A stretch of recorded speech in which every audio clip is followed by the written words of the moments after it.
In 1993, James Redfield's self-published book, The Celestine Prophecy, accelerated a shift in consciousness that swept the planet. In 1995, I had the honor to interview James on my Seattle cable TV show Journey. It was his birthday, and he and his wife Sally graciously allowed our TV film to invade their hotel room. After a wonderful interview, it left me feeling, in those Celestine moments, that here is truly a couple that walk their talk. Now, after years of anticipating each forthcoming book by James and meditations by Sally, we have the Celestine Prophecy movie to experience. James, thank you for taking the time to share your journey again with me and others. Well, thank you. Glad to be with you. I want to just provide a little background for the whole new wave and even a new generation, including my kids that have grown up now and are ready to have this wonderful awakening and experience of the Celestine Prophecy. Why were you compelled to write the book? Well, back when I was working on the book, I really felt and intuited, really, that, and was kind of driven inwardly as my thing to do, I think, that we were having a spiritual awakening across the planet. It really was taking place as more and more of us discovered a deeper level of spiritual experience in our own lives. We began to listen to our intuitions. We began to notice mysterious coincidences that seemed to be there to open doors. We began to get what I call a kind of vision of our own contribution in the world, who we were. And the Celestine Prophecy really chronicles this awakening and how this awakening is going to proceed in the future. Again, it was my attempt to describe what we are all already doing, though. I tell people all the time, I'm not trying to make this up. It is something that I'm describing in terms of the spiritual experiences, the depth of those experiences that we're all having out there already.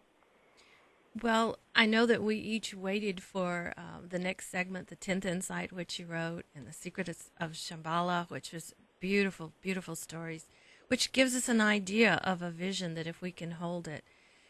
Does it feel like you said you were compelled to do this, and yet your work really created so much of an impetus of an accelerated shift?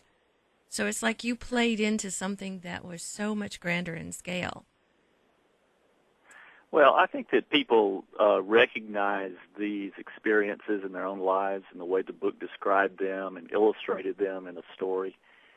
And I think it helped us to become conscious of ourselves.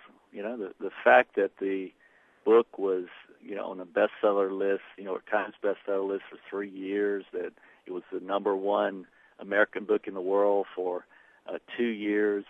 It was on bestseller lists in over 30 countries. What that means is that this awakening, this deeper spirituality, and it's not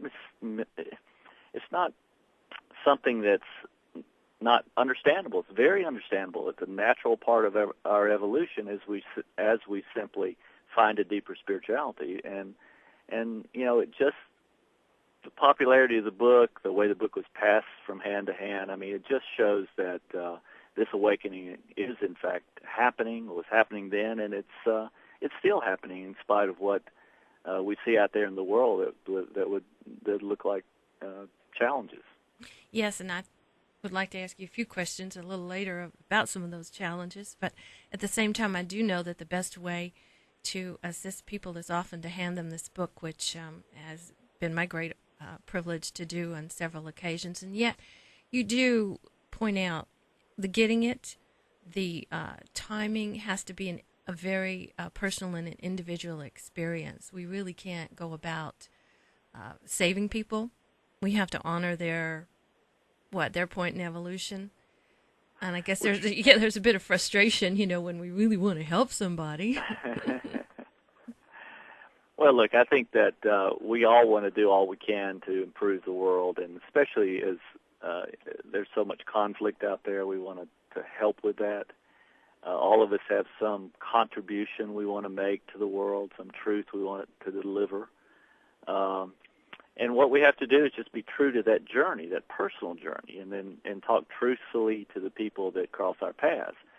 And if we do that and stay true to that, then that's all we can do to change the world. You can't, if you try to make people do certain things that they're not ready for, then what happens is that you just get resistance. But the best thing we can do is just be an example of a deeper spirituality and a kind of life that is the most fun we can have. And I think you've touched so much on the fact that we really do need to have fun. Life is going to continue to have its ups and downs, its obstacles and its challenges, but somehow we've got to find the joy and find the blessing in the challenges. And then therein lies these Celestine moments and synchronicities happen and doors open where we least expected them. And I can say that's been true in my life. I've just, I'm so grateful sometimes for the fact that if I got what I asked for, it would be so much less than what someone else or, this bigger plan has for me. So it can be so grand. Now, your grand adventure for quite a few years has been to bring the movie forward. Yeah. Tell me about the synchronicity. Surely there must have been buku synchronicities to help that along its way. And I know you maintain the integrity because you were very steadfast in that as far as the book is concerned. Well, with a book like this where that many, many people hold dear and that has been significant in their lives, you don't want to just turn it over to Hollywood to make any kind of movie. You want to try to ensure that this movie is truly true to the book or true to the essence of the book. And so that was our main objective with movies. We really had a lot of opportunities to just sell it, and we just didn't want to do that. So we just waited until I had time to write an initial screenplay, and then we brought the experts in to help with that screenplay. But I think it set the tone. It created a certain authenticity. And then what we did was once we had that screenplay right, then everything started to come together. We met the people who would turn out to be our investors, and we set about attaching the crew and the cast. And I want to state that we're talking with James Redfield on this journey, who is premiering the Celestine Prophecy movie in Seattle, April 20th at the Neptune Theater, about 7 o'clock, I believe, and then it's going to start showing on Friday, the 21st of April. And we're so grateful he and his wife Sally are going to be in town personally to let you know. We're looking forward to that. We'll be there on the 20th, and be greeting everybody at the theater, and we'll introduce the film, talk a little bit about the hidden meanings in the film that people will want to explore as they watch, and we'll show the movie, and then we go on to open up another city, and it stays there at the Neptune and begins its theatrical run. This is KXPA Journey with Brenda Roberts, and this journey we're taking is with James Redfield, author of The Celestine Prophecy, 10th Insight, Secret of Shambhala, and now premiering his wonderful movie, The Celestine Prophecy, which I have spoken with people that have had the privilege of already seeing it, which I haven't yet, in other cities. You were recently in San Francisco at our sister station, KEST. So that's correct. KXPA is so proud to have you here in Seattle. Now, I believe that when I spoke with you on my Journey TV show, you did elaborate that the energy in Seattle was one, even back in 95 when you were here, that you could feel had such a heightened vibration. Well, you can just feel Seattle is a place that almost all the people there really sort of identify with and support. It's there's this consciousness in Seattle that the city is growing and expanding, and there's so many people there that view their lives, from this deeper spiritual perspective, and where there's the mystery is reintroduced into life. If you're expecting these mysterious coincidences, then you're living a life of mystery and of unfolding, and you could just feel that. There's a lot of people there in Seattle who live that way and who expect a lot of unfolding of their lives and their highest creativity, and it's not like that in all cities. I appreciate you saying that, because we are blessed, and not only with the beauty that surrounds us, with the mountains and the sound and the water and everything, and that does bring up one of I think the crucial points that the book points out, and I imagine the movie will too, is that we really need to take excursions into nature. We really need to stay connected with the planet in some way. How do you find that, in other cities even? Because not everybody has such a beautiful place like we do. Well, yeah, you're way ahead of the game because you have such beauty around you. It's I like to say that our perception of beauty, the degree to which we perceive beauty in our lives, is a kind of measure of how deep a spiritual life that we're living. Because the more you increase your energy and level of inspiration, the more beauty you see around you, and it seems to be a measure of evolution. Because there was a time in the world where no organism saw in color, perceived anything in color, and then gradually, as evolution proceeded, then organisms began to see in color, and then with humans, we began to practice art, and the perception of added degrees of beauty that one can perceive in the world became a kind of discussion point. And now I think we're fully pulling it into consciousness, so that we know that the more connected we are with the divine in ourselves and in life, and are on this path of evolution, the more and more beauty and the levels of perception we achieve. I think we achieve that too if we just slow down. We're such a fast-paced society. Our Western culture doesn't have many of the traditions that like other cultures do, as far as adopting meditation as sort of a way of life. Tai Chi is practiced in quite a few cultures, which helps people just experience the stillness and a movement of meditation. And I do believe that those are some of the things that we need to practice too. It's going into that quiet silence. Otherwise, we don't get our messages as well. There's too much static on the radio.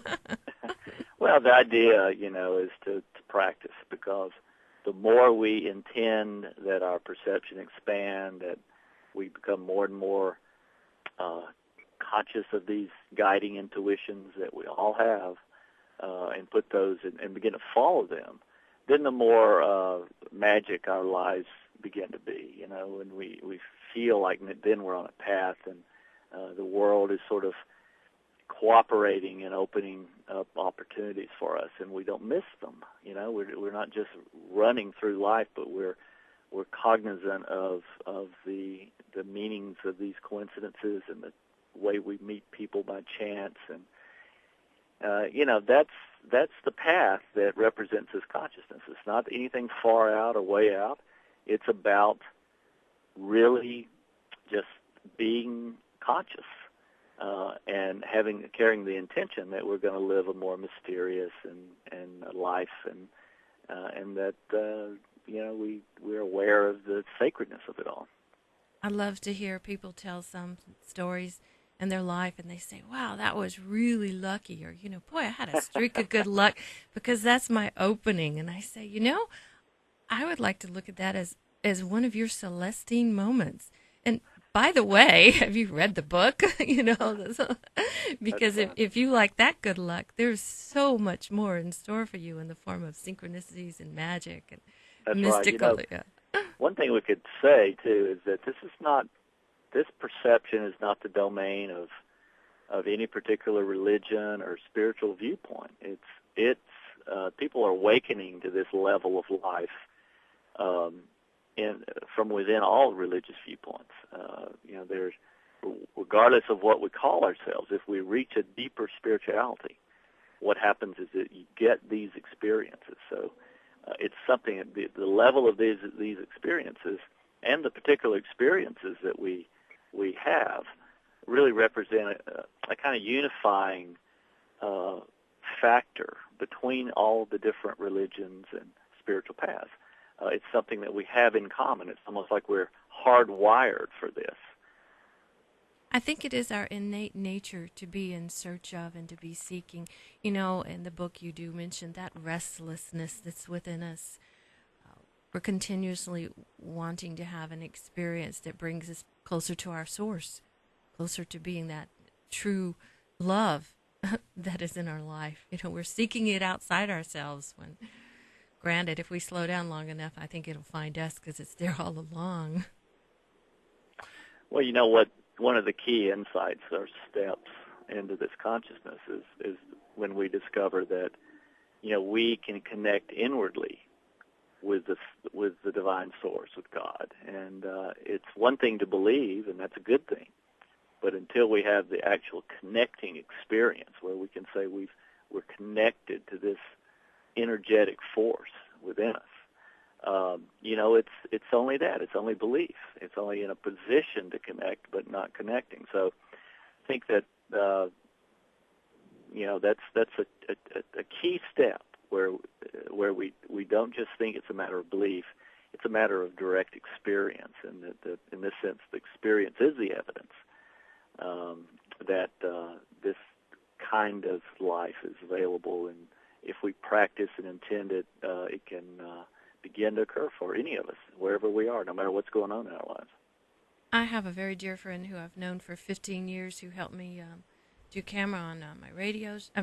Do work on my radio show as well as my TV show. Her continuous question is, where's the recipe?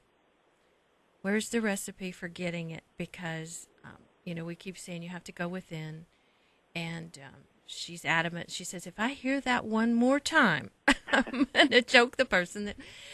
Because so many people have to try, maybe linearly your left brain, find evidence, and yet it is an experience. You're quick to point out, and as soon as you have the experience, it can grow, and it can become then a part of your life daily.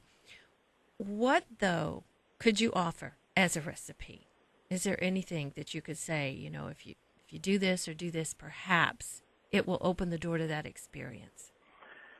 Well, in a sense, these insights, my discussion of these insights in the Celestine Prophecy and the other books are the steps, and are the ways that we move into this. I think there are certain keys that are important. The first insight is to become aware of these mysterious coincidences. But it's not enough to just, when we happen to think of them, become aware of these coincidences. Or when a big one happens in our lives, we go, whoa, look at that, We have to intend that we're going to slow down before we go out our door every morning, and we're going to we're going to have a kind of hyper attention to the things that happen to us. Who's the first person that calls? Who's the first person that we're going to run into or see at work? What's the topic of conversation that comes out? We have to be cognizant of the first intuition we have, the first thought that comes to us in the morning. We have these thoughts. Maybe we think of an old friend that we haven't thought about in months, and we tend to assume that we thought that ourselves. Like some part of ourselves remembered that old friend. Well, that's really not the experience of that. The experience is the thought of that old friend just popped into our minds. And the key question, if we really want to stay conscious, is, well, why did I think that now? So when an old friend pops into your mind, if you go and you reach for the phone and you call that person, you always get the same answer. And that same answer is, wow, I was just thinking about you.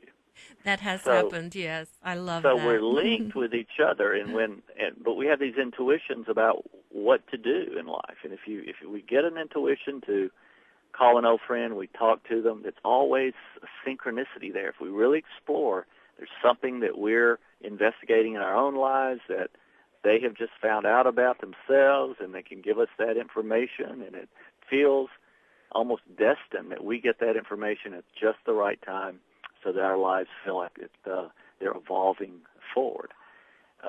And so that's the consciousness. We have to really make sure that we follow these guiding intuitions. It's the seventh insight. People are curious which one it is. But every one of these insights, these experiences, build on themselves. Because as soon as you get 1 and 2, it sets up 3. And it's, again, not something I've made up. It's, I believe, the key experiences that we're all having out there that represents this deeper spiritual consciousness. And we're on a very nice journey with James Redfield, author of The Celestine Prophecy, The 10th Insight, Secrets of Shambhala, and now in Seattle to premiere the Celestine Prophecy movie, a long-awaited experience. He and wife Sally were going to be here at the Neptune Theater April 20th to premiere the Celestine Prophecy movie, and then it will start playing its normal engagement on Friday, April 21st. This is Journey with Brenda Roberts on KXPA, and the journey is with James Redfield. James, in continuing to talk about holding the vision and the change in our culture, we're looking at, I believe, some of the most crucial times since I can remember, when we used to dive under our desk in drills for nuclear bombs, back in the 60s. Now we're looking at some pretty chaotic times again. And yet we're trying to hold peace in our minds. How can we address activism and hold that peace at the same time? Well, I think that's the balance, and it's crucial that if we're going to get in the streets and protest protest something or express our opinion, which is the right thing to do. I mean, we have to make clear in one way or another how we feel about world events and about the actions of politicians.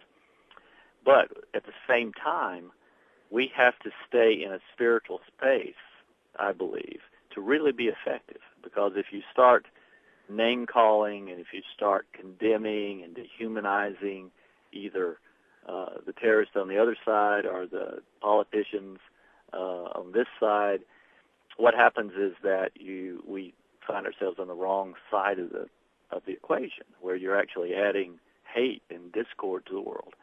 I think that the way we have to present our truth and our input into the system is through holding a strong prayer and vision that everybody can come to their senses. Everybody can really reach that higher self, deeper level of spirituality. And we all have that potential. Osama bin Laden can come to his senses and realize that murder and terrorism is not a path that's positive. It represents anything in terms of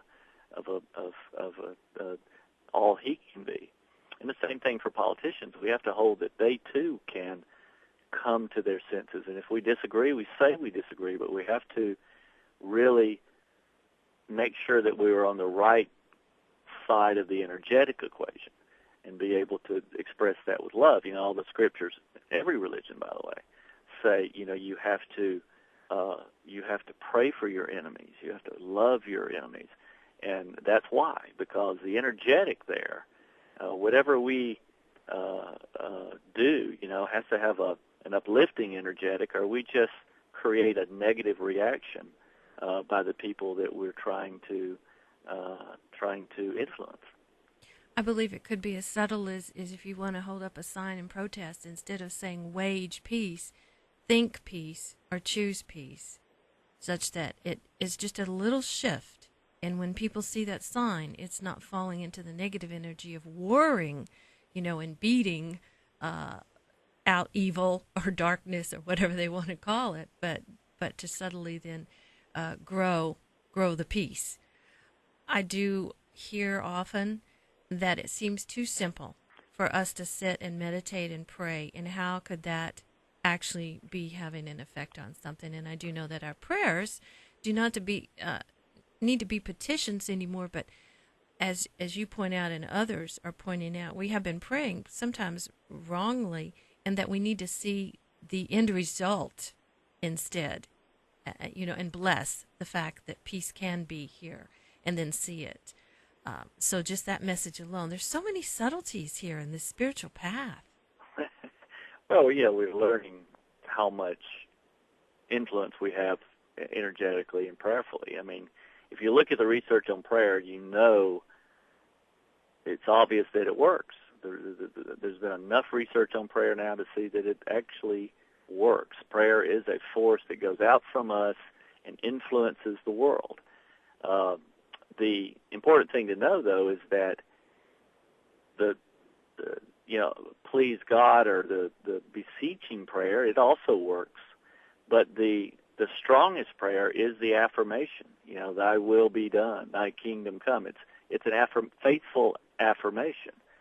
Now the key thing here is that if affirmations are the strongest prayers, then all affirmations are to some degree prayers. So if we are thinking, well, George Bush is a monster, or Osama bin Laden is a monster, what happens is that we're praying for them to be monsters. And that's not what we want to pray for, because that has the influence of encouraging and deepening their entrenchment. They can feel that disdain coming from people, and the natural reaction is to harden oneself and to be defensive. But if, on the other hand, we affirm with our prayer that everybody can reach a deeper, higher consciousness, a deeper level of spiritual attunement, and that's what we hold for these people and visualize in these people, then our influence is to help move them into that consciousness. So it's very clear what is effective out there. We just have to spread the word around and get this knowledge out there among everybody. Up here in the Pacific Northwest, getting the knowledge out, or sometimes dropping the hint that blessing Bush might be a good idea, often gets people's dander up, riles them a little bit, because surely the last election did polarize people, and there's no more sitting on the fence. You either know you want to go this way or you want to go that way. You want a peaceful planet, you want to help clean up the environment, and you're tired of enough is enough, So people are definitely also challenged with the fact, just like you said, even the scriptures say we have to pray for and bless our enemies, or who we see as enemies. Later down the road, we're going to bless them for the tremendous challenges that they gave us that we were able to surmount. I wanted to ask, too, about challenges. It seems to me the more mystical and magical experiences and synchronicities that even I have in my personal life, and I bless them, the bigger the challenges. Does it seem to be a balance that maybe as we master one thing, we have an incredible bigger thing to master just because it's perhaps something we're choosing to do? I mean, I don't want people to think that it's just a rosy road all the time. Well, I believe it gets easier, not harder. And I think that the key thing, though, is to find a positive silver lining in anything that we think is a traumatic or challenging event, because all those events are synchronistic as well. If you have a project that runs up against a brick wall and it looks like things are all falling apart, then we have to find the silver lining in that. We have to find, this world is hard, difficult in the sense that people get ill. People leave us, die and leave us. There are a lot of challenges and emotional drains that any human being experiences. But the only way to stay charged and positive is to find a positive interpretation, because if we want to optimize our lives, you look at the people that have optimized their lives and stayed conscious but yet positive. these people have always found a meaning in a traumatic event, or meaning in something that so-called negative that has happened to us. And it's always synchronistic. It tells us you have to grow in this direction. You have to change the strategies in which you conduct yourself in life. There's always, some of these synchronicities are about getting ourselves out of our own way, which means we have to grow. And these so-called challenges are there so that we can interpret them positively, and that means we can adjust our styles and the way we do things in life. And that also, if we're looking for the positive in every event, it also creates a positive expectation. So we expect the positive. And that, of course, is an affirmative prayer, which acts to bring more positives into our lives. So, again, staying positive creates more positive, not less. I've got to totally agree that if I can dig as deep as I have to sometimes to stay positive and bring some humor into any situation, that it certainly helps turn it around. And I almost had to laugh when I had this opportunity to do another interview with you, because back in '95, it was less than a month, on March 19th, on February 19th, my birthday, my director and my partner of 4 years had suddenly died of drug overdose due to his bipolar condition. And so a month later, I'm interviewing with you and moving through a very transitional time in my life. Basically unemployed, had to be thrown out of his home by his father, who I, and yet feeling, because I had tapped into that inner depth that we sometimes have to. We have to dig down to our toenails if we have to to get to it. We can move through chaos and bad times. We don't really have to suffer through them. That's right, and we have to just make sure we don't become victims, no matter what happens. If as soon as we go, well, who hates me up there? Why'd this happen to me? Then we're cut off. We have just severed all the connection to our intuition, severed all the connection to the mysterious coincidences that come for us, and some people perpetually live in this state of waiting for the next bad thing to happen, and that, of course, is self-reinforcing and self-perpetuating. And I just can't say strongly enough that we don't have any choice. If we want to live the full life, we don't have any choice but to find these positive interpretations, these silver linings, and ride that wave, ride that path through life. Again, because if you look at all the people who are most successful, they're the people that are best able to make a positive out of a so-called negative. We're talking with James Redfield, author of a great many wonderful books, The Celestine Prophecy being the first, and then The 10th Insight, Secrets of Shambhala, and now in Seattle, April 20th, premiering the movie, The Celestine Prophecy. It's going to be playing at the Neptune Theater on the 20th as a premiere, and then starting its local engagement there on the 21st.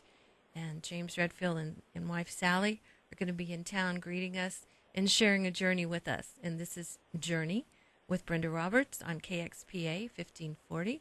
And we certainly are enjoying this segment we are having with you. James, I certainly appreciate the time that you take as you travel around this planet, premiering the movie. What are you and Sally going to do as you have to hop on planes and live in hotel rooms? And what daily practice or technique is going to help you stay engaged in the flow and stay healthy on this journey? Well, there's a couple things. One is we all have to stay connected before we go out the door. And all of us have to have a meditation, a prayer, some exercise time in the morning, music, whatever it is that connects us on the inside with the divine in the world, so that we can get in a place where we're looking for the way that guidance comes into us, where our own lives are guided forward, and looking for the mysterious coincidences that happen. So being connected is the first step, and whatever it takes, everybody has to find their own practice to make that connection happen. Now, one way we can do it, and I try to do this as well every morning, is we can practice giving. Big theme in the movie discusses this, is that if we give intentionally energy and love out into the world ahead of us, what happens is the act of giving, where when we talk to someone, we look for their highest self-consciousness. We speak to that. And we don't get into power struggles with them. We just speak. We say our truth, but we're speaking their highest self. And what happens is that really is an energy and a love that goes out and into them. But the biggest beneficial effect for us is that it connects us, because that energy and that connection with the sacred, it comes into us and then flows out of us into them. So it's a way of staying connected every day. Diet has a lot to do with it. I wish we could just eat anything we wanted to and stay in this consciousness. But it does bring us down. If we put in the bad food in, it's becoming very clear that the root of all disease out there is bad food and negative thought. And, we just have to pay attention to that. We have to eat foods that are more alive. 75% alive raw salads. And that's hard to do, especially on the road. That's what I was going to ask, because, I noticed at your hotel room when I did the TV interview that you had a fruit platter in there, and I think some Danish, and yet, you were going for the fruit.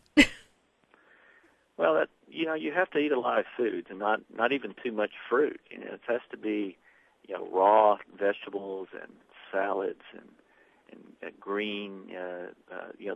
The molecular structure of food that's still alive has a totally different effect in our body. Once you refine all these foods, what happens is it's totally dead. So it has not a positive but a negative effect on our body. It leaves a lot of toxins in our bodies. And again, I hate to be the bad news to anybody out there, but it's true. And if you want to live the fullest life with the most consciousness, you have to eat about 75% raw and salads, and then you can cheat a little bit for the rest of it. But it's just something that people can prove to themselves. You will feel transformed if you start a diet like that. Now, would you take that as far as to say vegetarian is a better way to go to, because you're taking in the energy of sort of slain animals? I mean, I grapple with this a lot. Eating animals that's a harder or not. one, because for some blood types it's harder to do without animal proteins. That's something, again, everybody has to experiment with a little themselves. There's several books. There's a book called Eat Right for Your Blood Type out there. So I wouldn't say that I'm a proponent of vegetarianism for everybody. I'm not. But I think that what is true for every blood type and every person is that the more raw foods you can eat, whether you mix it with a little animal protein or whether you don't, the fact is we have to have these alkaloids in our blood. These alive foods have molecular structures that don't exist in anything cooked, and they're the ones that really cleanse our bodies of the toxins and create a kind of hyperimmune system and all the things that we need, in this world to stay very conscious and very effective. When I travel, I take my green powder with me, my wheatgrass, spirulina, barley, and I find that can help at least, when I'm kind of confronted with, way too much food, and it's hard to get all these live foods, as you know, when you're traveling or when you're visiting. I do go to the blessing, though, of my food to help me as well, and to enhance maybe the vibrational frequency as I'm taking it in. And I think that's a crucial thing as well. Well, I agree. I mean, just being, the more we can stay in that sacred thankfulness and a kind of, being in a state of gratitude, the more our body responds and it gets lighter and gets healthier. I had the privilege of actually assisting a 14-year-old with a science project, and we recreated the work that Dr. Emoto did with water crystals, because we're so much water, and we literally played Inya to a glass of water, and then we played hard rock, and then photographed those water crystals after freezing them, which wasn't an easy task. You had to be in the freezer at the time to photograph them, all bundled up. But it proved so much as to just the effect that sound can have, and even he's done thoughts and written words like love and hate on a glass of water, and look how much water we are. So I think if we can just get that concept going, our vibrational frequency, we are energy. That's what we are. That's electromagnetic energy is us. Well, that's exactly true, and that's why we have to keep our thoughts positive about ourselves and about other people. I'm looking for success stories that I imagine you may be getting a great many emails from people that have read your book, passed it on to friends. I'm looking particularly for teenagers that have been in gangs, that have started out maybe with druggies as parents, been abused as children, and that are doing the same thing to either their siblings or kids at school, and now joining gangs instead of having a rite of passage. I think, these gangs are what these teenagers are doing. Do you hear stories about how teenagers in particular can reach a crisis and have a turning point in their life? Can you share any with us? Oh, absolutely. I mean, we hear all the time from both organizations that are in the business of helping teenagers find a greater life, and also the teenagers themselves, and other people as well. I mean, it's once you find this level of experience in your life, and I can't say that too many times. It's our destiny. We're hardwired for this consciousness, and when we don't have it, it feels like we're incomplete. It feels like life is missing something. And again, it's all we have to do is knock on the door. We just have to start to look for these specific, deeper experiences. And what happens is they start to appear in our lives, and it's amazing. It feels miraculous. It feels like it's complete evidence that there is a spiritual connection that we can ask for and receive. And once we get it, again, and this happens across every religious tradition, but once we get that connection, then our lives can proceed in a kind of magical way. And with teenagers, you have to just hold fast that life is available, and they have all the distractions that they have, but at some point they grow they grow into the idea that they can't do it all themselves. They can't think their way through life and live at the level they want to live. So you have to open up to a greater guidance and really start to pay attention to a true path for yourself. And that's what we have to tell everybody and beat the drums for, because we're not just talking metaphors here. We're talking about specific experiences that are available. Specifically, I did promise my son-in-law, who is a probation officer, and my daughter, who is a senior high school counselor, that as I address these questions with you, in particular about teenagers these days, that I would also ask, what possible thing could they perhaps say, or how could they project the energy towards this teenager that they may be sitting across from, and they only have a few minutes to work with. This teenager may cross their path and be gone, or be institutionalized or locked up, and they have an opportunity, and they're wondering, because I handed your book to them years ago and said, read this. What possibly can they do? Because they're very frustrated, and they see kids being incarcerated right and left for a lot of years, just because it seems like you can't do it in a minute or two. I mean, the only thing you can do ever is that you have to represent what this consciousness is. In other words, you have to not try to convince someone of what the consciousness is. You have to show them what the consciousness is. You have to be living in the consciousness, because then what people do is they look at you and they say, well, what does that person have? You know, why are they so upbeat? Why do they have this countenance of love and energy toward the world? You know, where does that come from? You know, that's all you can do. You say that, and you just have to say, hey, there's another way of living. And you may not feel good about yourself, and you may not feel good about the world, and you may have your doubts about this crazy place, but just know that there is a greater life.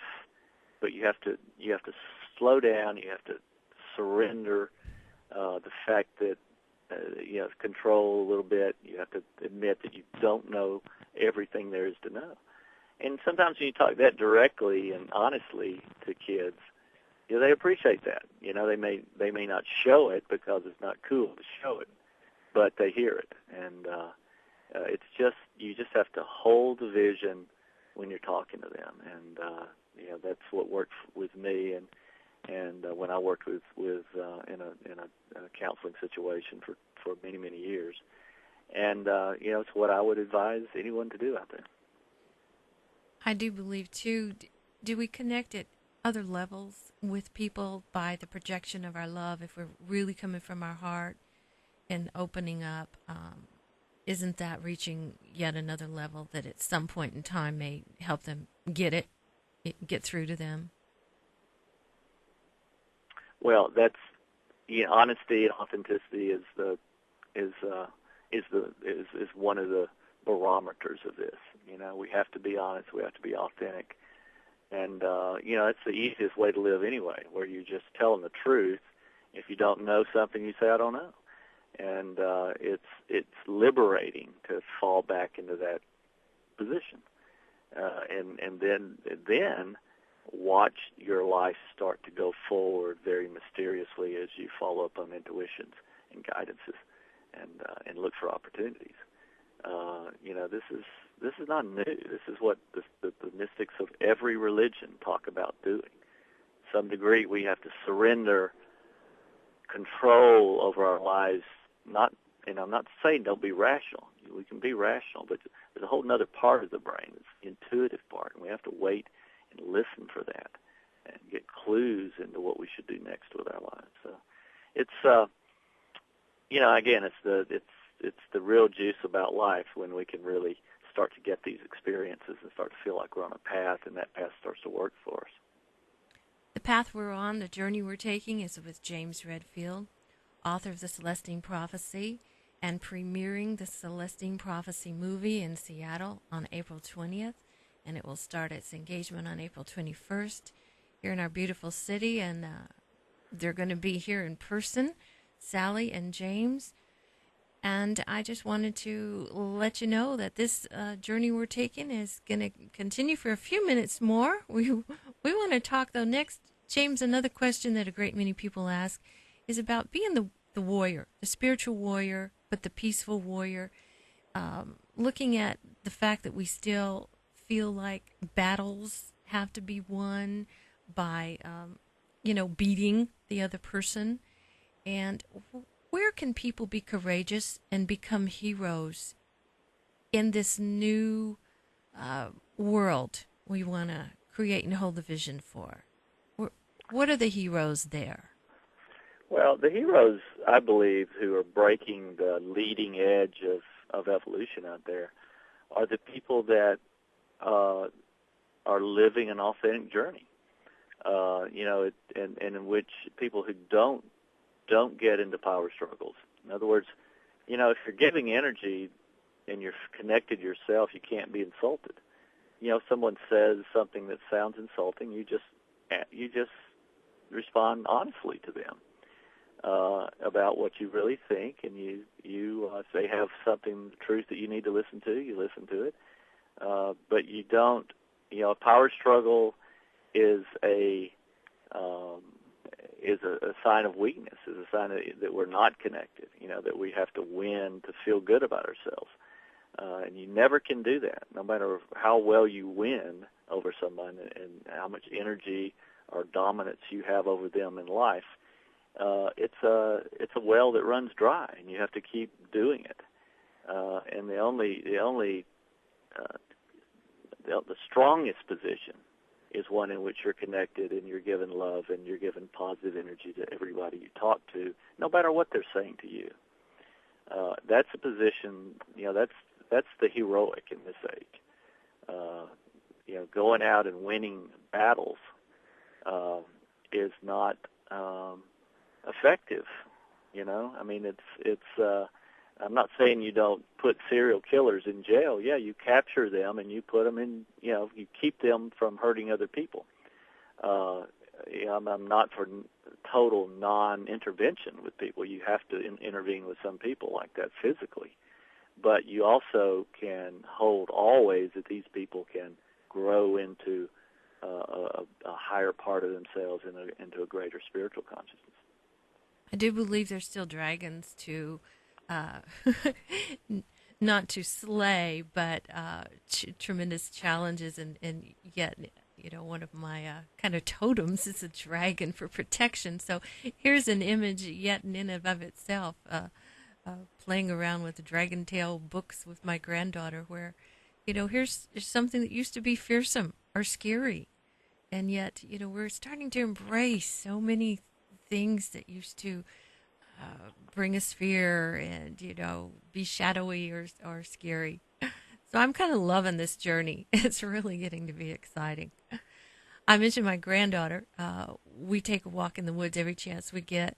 She can sit on a rock and she may be feeling the heat from the sun, but she'll say, I can feel the energy from this rock.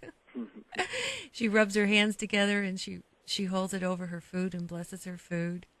And she was the one that pointed out to me one day that there was a light around a tree. So I'm just amazed at the new generation. I believe they're going to be teaching us so much. They're so open, they're so loving, and they're really connected. This is just amazing.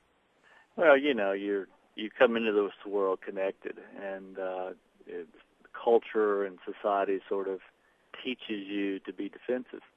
And to be, lose that connection.